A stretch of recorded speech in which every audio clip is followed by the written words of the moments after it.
welcome back to my channel. Thank you so much for being here with me today and spending time with me here in my greenhouse. And although you can't quite tell because the sun just made its way behind a cloud, I promise you it is a lot sunnier here now, and we're in the 70s, which is amazing. And there is lots of bird song. Oh, the sun is coming back out, see? We had a little snow scare, just very brief, but it went away. We've also had some horrible storms as well that have brought down a lot of trees on our property, and we have a lot of branches stacked up. I'll maybe insert a little clip here to show you guys how many branches we've been gathering around the property since the storm. Thankfully, the storms have passed, at least for now. Fingers crossed it stays that way. And by the time you're seeing this, the spring equinox has occurred, so we are officially in spring. That means a lot warmer temperatures ahead. Hopefully, I will say here in the Midwest, you never really know when you're gonna get another round of snow. So it's never exactly guaranteed that we're out of cold weather, but for now it's absolutely feeling like spring, and I'm really excited for what that means in terms of gardening. We get to finally sow our first seeds, not necessarily directly outdoor yet. It's still a little too cold for that, and like I said, there isn't really a guarantee yet that the risk of frost or snow is past, so definitely want to be cautious there. I've made that mistake before, getting a little too excited and then killed off all of my seedlings. So with that being said, today we are going to look through my box of seeds, which you can kind of see there off to the side, and we're going to go ahead and sow our first seeds. And just a bit of a disclaimer, if you have not seen my previous videos, I am not necessarily a seasoned gardener. I am definitely new to this and learning as I go. If you have any tricks or techniques that you'd like to share and you want to share with everyone else too that's watching, please feel free to put that in a comment. I'd love to see your feedback and your suggestions. We've been on this property now for a few years. The first year I did not have garden beds, so I really didn't plant anything.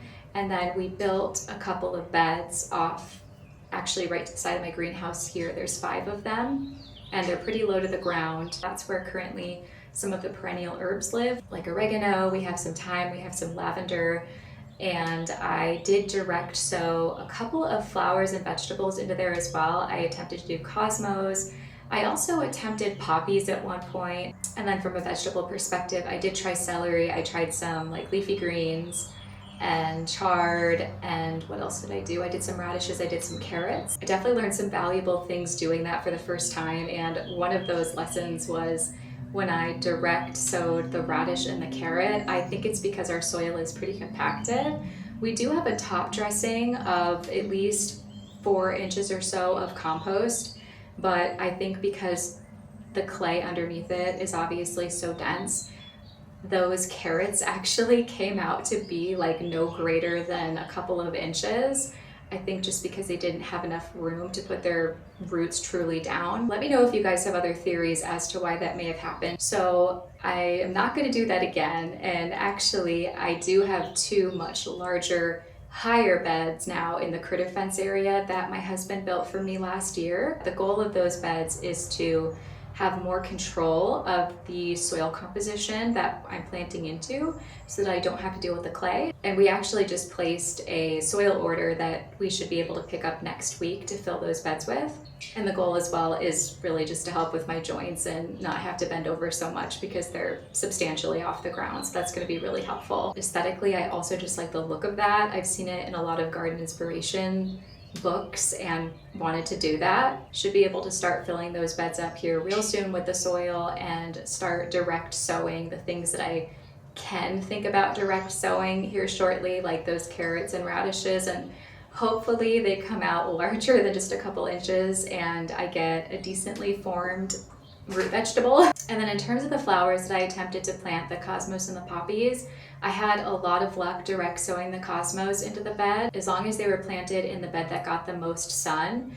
And they did pretty well. I also did bachelor button planted next to them, and those did well, although I think they needed some support because they ended up getting too tall and snapping. I think cosmos are definitely my favorite cut and come again plant to grow because they are so prolific. And they're honestly really simple, at least from my initial experience. And there are so many different varieties of cosmos that you can grow as well. And I have quite a few here in my collection that I'll show you that we're going to sow today.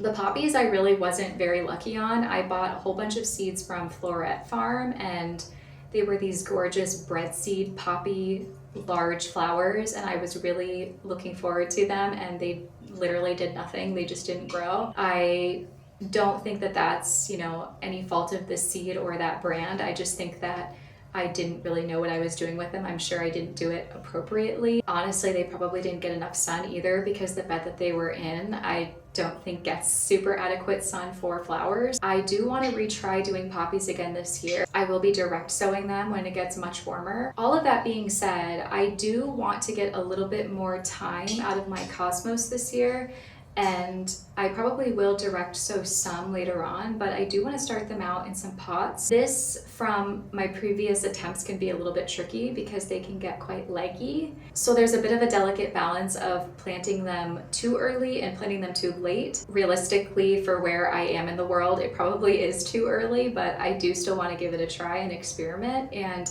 if I can get a longer blooming season out of them, great. So before we get started with sowing the seeds, I do want to share with you something that's been really helpful to me on my gardening learning journey, and that is this journal right here. One of the things that I struggled with probably the most is trying to understand the concept of what the last frost date is and what that means in terms of timing for the garden. And this journal just really takes all of the math and the guesswork out of that, and it's sort of a permanent log that you can have time after time, year after year, season after season, to come back to and consult and to remember when you're supposed to sow your seeds. So one of the first things that the book has you do is identify what zone you're in, and it has you identify your average date of final spring frost and your average date of the first fall frost.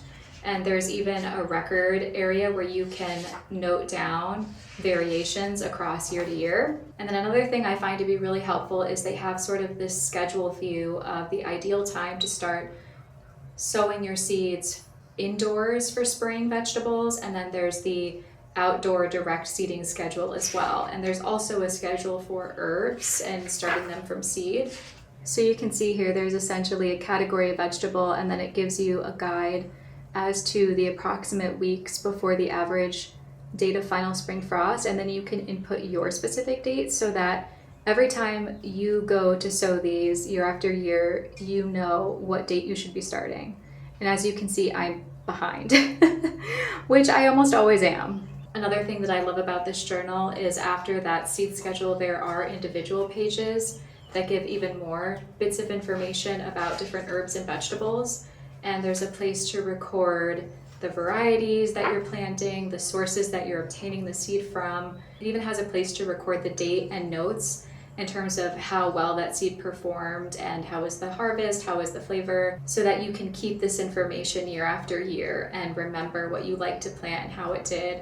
And it really helps with garden planning for the next year. I haven't had this journal very long, so I haven't recorded many notes, but that should hopefully change after this season, assuming that some of my seedlings work out.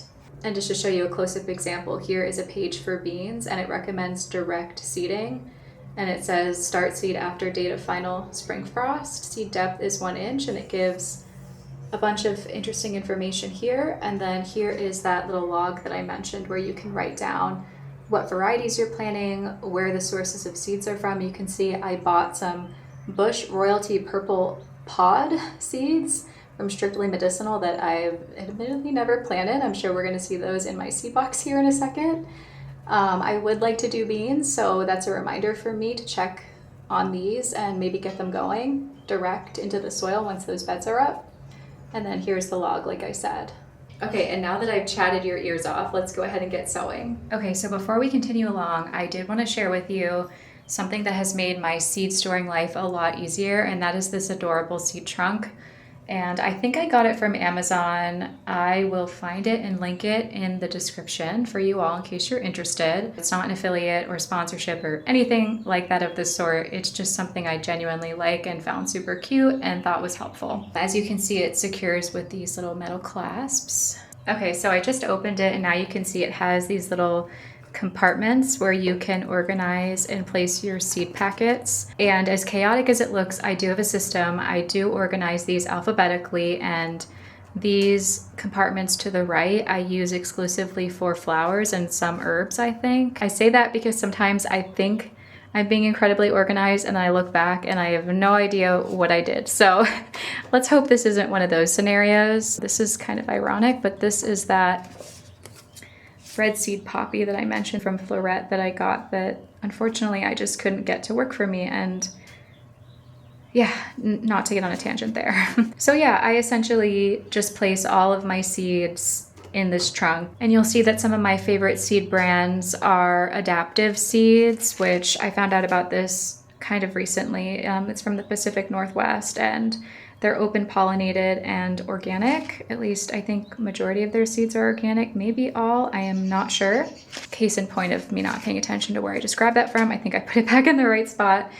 I also really like Strictly Medicinal. I do get some of my pelargoniums from there. I get these just kind of from the local garden center for Wish and Seeds. So yeah, this has overall been a really helpful piece of kit for me on my gardening journey. Okay, so now I'm going to run through the kit that I have for sowing seeds today, and it's nothing too groundbreaking. It's really just all the essentials and basics, but this is not the most glamorous seed tray in the world. Ideally, I don't love plastic, but I will say there is a point for it being sturdy and reusable over and over again. So this is just a large tray that has many individual cells, and I think I also got this from Amazon. I believe it came in a pack, and it does have a clear plastic cover for the top, as well as a tray for the bottom to hold any excess water. And then the next thing I have is just a really basic little trowel. And then I just have a permanent marker for noting down what variety of seed I'm planting. It's really important because it gets a lot more difficult than one would think to keep track of what you've planted where. And then these are just some really basic plant stakes that you can find in most garden stores. And there's a little spider friend that's joining us right now. And then I showed this to you on the last video that I did, but this is just a lightweight Haws plastic watering can, and it has a really fine rose that allows for a fine stream of water to come out so it doesn't completely displace the seed. And then for the soil I'm going to be using, sorry, it is ripped and it is like half empty, but this is by the brand Ipsoma. It's their organic seed starter premium potting mix. Okay, so the first step is to fill these cells up with some of the potting soil. Okay, so I've just gone through my seed toolkit and picked out all of the cosmos that I have. So you can see I have quite a few. I'm a little bit of a cosmos hoarder. So I have some by the Adaptive Seeds brand that I mentioned called Daydream. I have several seashells mix. This is probably my favorite varietal, the Cosmos Rose Bonbon. It's gorgeous, kind of reminds me of a really fluffy rose. And then similar, the cranberry color version. And then this one is called Rubenza. It is a very beautiful, rich, reddy magenta, as you can see. Fandango, never planted this one before. Xanthos, which is a kind of light, I can't tell if it's white or maybe just cream colored. This one is this gorgeous stripy one, which I love stripy flowers. And then another absolute favorite is the Cupcakes Blush, and I love the Cupcakes white one as well. This one you can see I've definitely dug into before. And then we've got some Florette ones as well, seashells again. And here's that Cupcakes white one that I love so much that I just mentioned. And then the last one I have is a double click mix that has all of these different colors in it. So absolutely gorgeous. All right, so we have to be somewhat reasonable about what we choose here. I can't plant a whole tray of these as much as I honestly want to, and I probably will end up planning a lot more after today, but just for now, to keep myself in check, I'm just going to pick 4 varieties to plant. Here are the 4 that I chose, and obviously Rose Bonbon, like I mentioned, it's my favorite, and then my second favorite, these Cupcakes variety as well. So I went with the blush version and the white version, and then the last one is this gorgeous stripy Velouette. Okay, so that I don't get myself too confused with where I'm planting what, I am going to write out the labels ahead of time.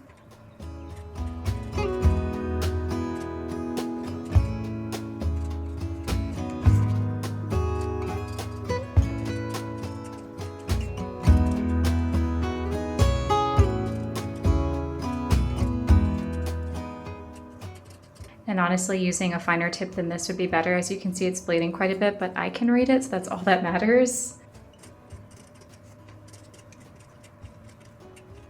All right, so now I'm gonna place my stakes, and I'm gonna do 1 full row of each. All right, so let's start with the bonbon. I'm gonna use this little bamboo stake as a bit of a seed dipper since I don't have one with me here in the greenhouse.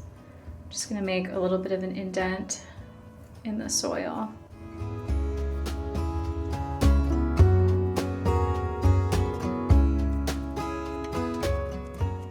All right, and we'll just drop our seeds in.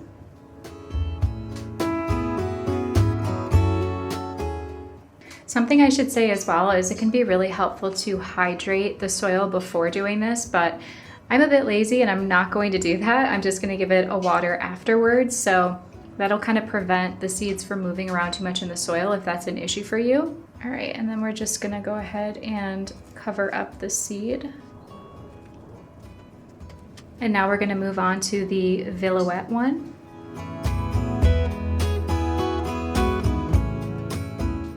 Because these are kind of smaller seeds, I don't think we need to plant them that deep.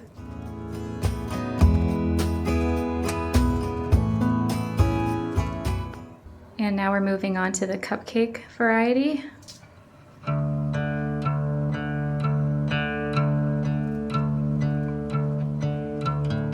And now we have the last cosmos that we're planting.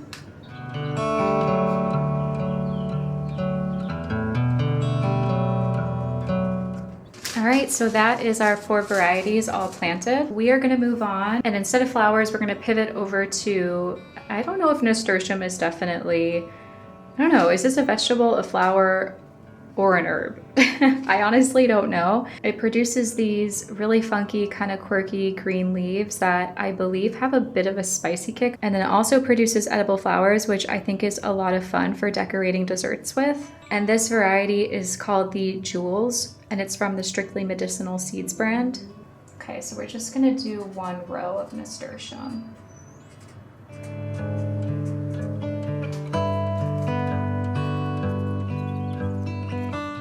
And these are a much, much bigger seed. As you can see, they actually look a bit almost like a nut. Plant these just a little bit deeper since they're larger.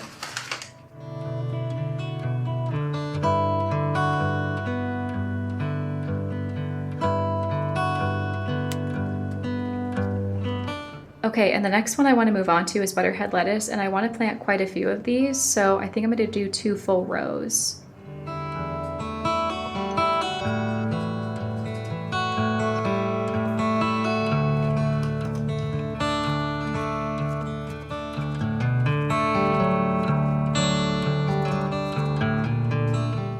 These seeds are extremely small.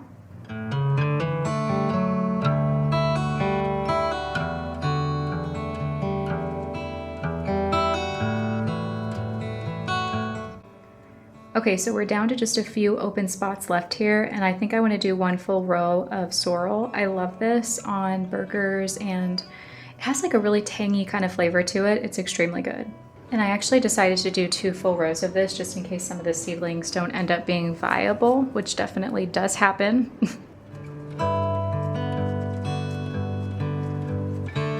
Just to show you what these look like, these are definitely also a very small seed. And by the way, the wind is picking up like crazy outside right now, so I think it's about to storm. So let's see if we can get this done before it pours.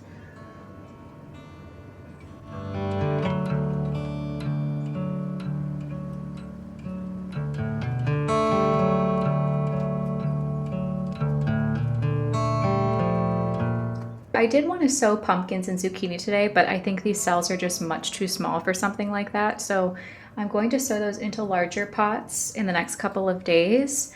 But for now, for the last couple of cells, I do want to do 2 full rows of tatsoi.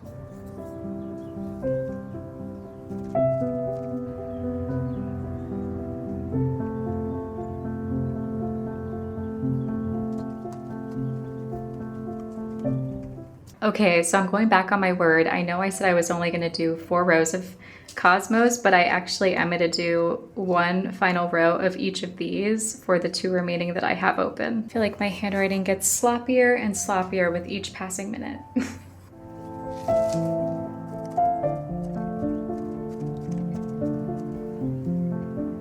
So hopefully, since I'm sowing so many cosmos, at least some of these seedlings work out.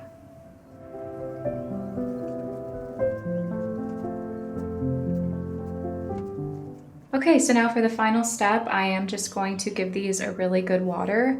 And I have filled up my cute little Haas watering can. And like I said, it's kind of important that this is a finer kind of water stream, if you will, so that it doesn't displace the seeds. Especially for the ones that are super small that are right on top of the soil. And I'll probably come out here maybe once a day to check on them and just make sure that they don't dry out too much.